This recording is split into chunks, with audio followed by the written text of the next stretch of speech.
tervitus. Teate, kui naljakas.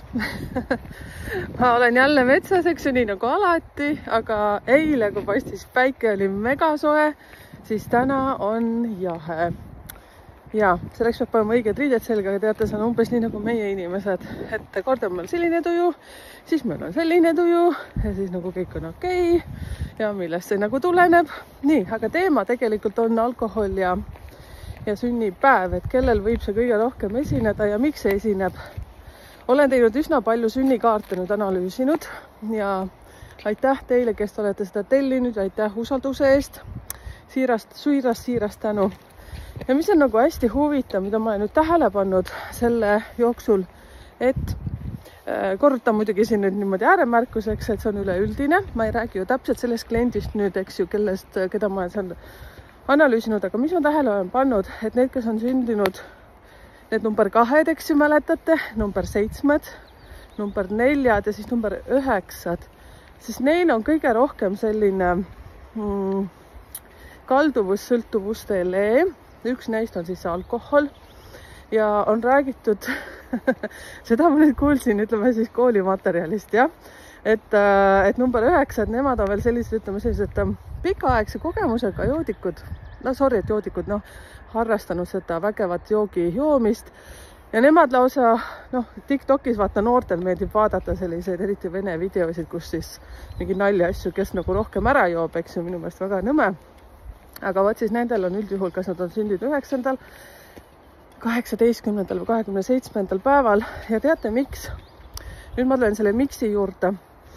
Kui ma ütlesin, et jah, et kas ma ütlesin number 2, eks ju, 4, 7 ja 9. Nendel on siis see lugu, üleüldiselt kõigil nendel numbritel on väga tugev vaimsus, nad on hästi tugevalt vaimselt arenenud. Ja nad tunnevad ise seda, eriti kõige rohkem seda tunnetavad number 2, number 7 ja number 9. Nad tunnetavad, et nende sees on veel midagi, aga nad ei saa aru, mis asi see on. Ja selleks, et hakata endaga võitlema ja välja selgitama, selle asemel nad hoopis satuvad sõltuvustesse, see ükskõik mis sõltuvus, eks ju. Et ma ütleksin see, et töönarkomaania on ka üks väga suur sõltuvus, aga hetkel ma natukene tahan sinna just alkoholismi minna, sellepärast, et nüüd on viimasel ajal hästi palju tulnud nagu küsimusi selle laadseid. Ma tänan veel kord kõiki julgeid, kes saadavad mulle erinevaid küsimusi ja ma saan sealt hästi palju ideid teiega just vestelda läbi selle YouTube'i. Ehk siis number 2, teie siis 2, 11, 20 ja 29, kes te olete sündinud, siis te olete sellised, kuidas ma ütlen, te olete nagu universumi kingitus tegelikult siia antud, te tunnetate inimesi hoopis teistmoodi kui meie kõik teised kokku. Ja te olete sellised esoteerikud, ma ei mõtle nüüd, et teist kõik tuleksid selgeltnägijad, absoluutselt mitte, ärge isegi unistage. Teil on selleks väga suur võimalus küll, aga jälle sõltub, mis kuus te olete sündinud, mis aastas ja nii edasi, et mis seal edukuse koodi need teised numbrid seal taga veel on.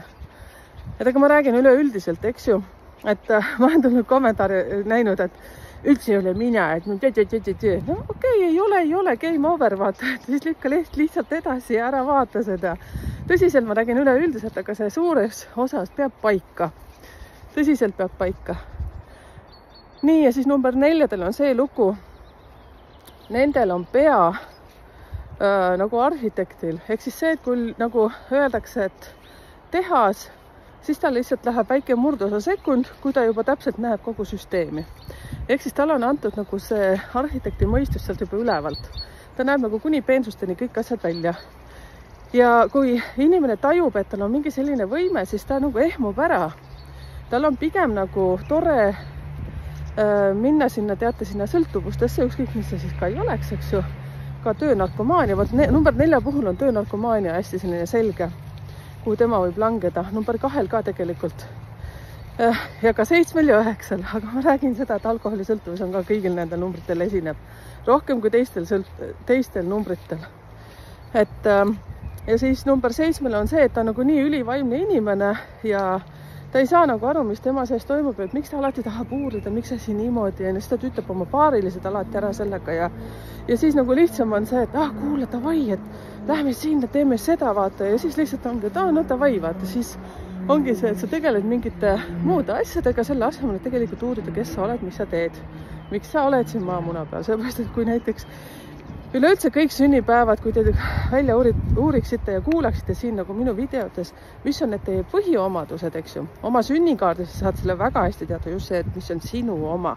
Aga siin videotes sa kuuled üleüldiselt, et te saate siit välja noppida väga palju kasulikku informatsiooni. Ja pluss see, et mis on veel ka sinu elumissioon, eks ju, siis kui neid kõike nagu kokku arvestada ja aru saada, siis tegelikult need sõltuvused lihtsalt tuleb kõrvale jätta, hakata tegutsema. Kõige õudsem on see, et inimene ei suuda endast aru saada ja siis ka see, et ta ei julge endaga tööd teha.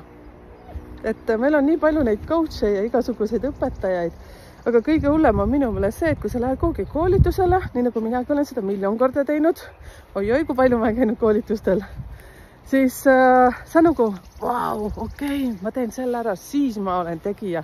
Ja peale seda tundub, et veel rohkem jooksid kokku kui enne seda. Et aga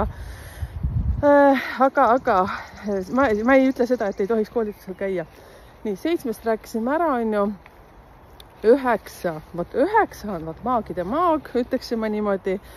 9 kohta räägitakse ka veel seda, et vaata, kui ma nüüd räägin sellest süsteemist 1 kuni 9, siis number 9 on kõikide eelnevate numbrite võim, oskus, omadused, 10% ulatuses siis kõikidest teistest numbritest. Ehk siis temal on kõik kokku nagu koondatud. Ehk siis mis see tähendab, et number 9 tegelikult teab kõigest kõike. Ja siin hakkabki see ristiriid enda sees. Selles suhtes, et ta kardab võib-olla ehk ise ennast, sellepärast teate, mis number 9 on tavaliselt see hästi tugev selline võimekus, et mul tuli idee, hakkame kohe pihta. Ja tal on veel see, et nagu hakkab ka kohe pihta. Ja tema ei suuda taluda seda sõna nagu ei. Kui keegi ütleb, et no miks täna, näete, müra jälle tuleb. Te vist ei näe. Miks ma seda müra ütlesin, selles suhtes ma väga vabandan, ma olen piirkonnas, kus mul on lennukid.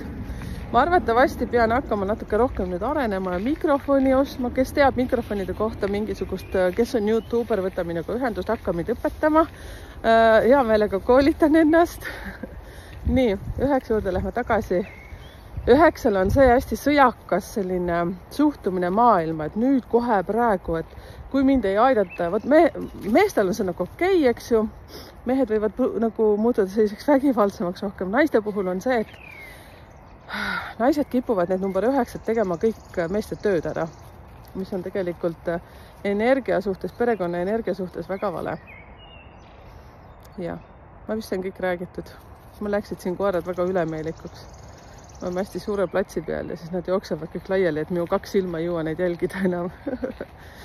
Nii, et siis aitäh teile esiteks küsimuste eest, küsige minu käest. Ma saan sealt inspiratsiooni teha teile kõigile siin selline vastus. Vot. Et see oli siis see alkohol ja numbrid. Muidugi see ei tähendanud seda, et teistel ei ole seda probleemi. Kõige rohkem ma ütleksin niimoodi. Sõltuvused tekivad siis, kui inimene ei suuda ja ei taha võtta vastu iseennast sellisena, nagu ta on.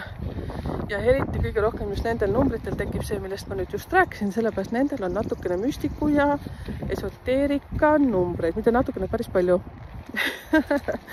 Ja ütlen veel kord, see on üleüldine informatsioon. Teie kallikesed, kes te ei tundnud ennast ära ja kellel teil ei ole üldse mingisuguseid sõltuvuse probleeme, ärge solvuge mu peale, sellepärast et mina ei räägi sinus konkreetselt, kes sa praegu mind kuuled, ma räägin üleüldiselt ja see üleüldiselt peab tegelikult väga palju paika.